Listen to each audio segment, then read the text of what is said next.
ayaa wax ka jira ma jiraan wasiirku isaga laga rabaa inuu caddeeyo oo sheego meesha uu ku fashilmay isaga laga rabaa inuu keeno caddayn sidii caddayntu ay u gashay baraha bulshada iyo social mediaha kii fashilmay ee federaalka marka wasiirka ma garanayo meesha uu warkan ka keenay isaga laga rabaa caddaynteeda inuu keeno puntland imtixaankeedii sidii loogu talagalay buu u socdaa maalintii koowaadna wuxuu ku dhammaaday si aad u sharaf leh meel dhibaata ka jirtay iyo meel ka fashilmay iyo meel laga sheegay wax dhibaato ah baa ka jirtay haba yaraatee ma jirto ayaamaha soo socdana sidii loogu talagalay buu u soconayaa wax xumaadeenay ma jiraan cid fashil sheegtayna ma jirto waa arrin keligii ku ah goodax barre keligay gooni ku tahay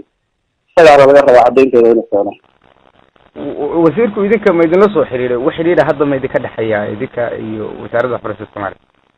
maya wax xiriir oo naga dhexeeya ma jirto haba yaraatee xagee marka xogtan wasiirku ka keenay in imtixaanka fashilkan wallahi isaga inuu weydiinayna isaga ayaa la rabaa inuu keeno caddaynteeda isaga ayaanu marti uga nahay inuu caddeeyo oo haddii kale waxay noqonaysaa xumaan uu u qabo puntland ardayda puntland iyo guud ahaanba tacliinta puntland aad iyo aad ba umahadsantahay wasiir السلام عليكم